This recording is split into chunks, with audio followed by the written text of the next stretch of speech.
konfliktsiz taraqqiyot bo'lmaydi.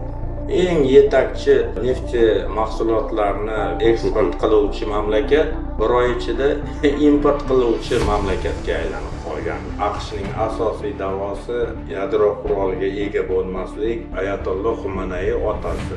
Hech qachon bizlar yadro quroliga ega bo'lamiz degan bayonotini men masalan ekspert sifatida eshitmaganman. Siz eshitganmisiz bu narsani? Yo'q. Hech qachon bermagan. Lekin Fatvo ham chiqargan. Iroqqa hujum qilinganda nima bahona bo'ldi? Asosiy yadro qurolini qidirish.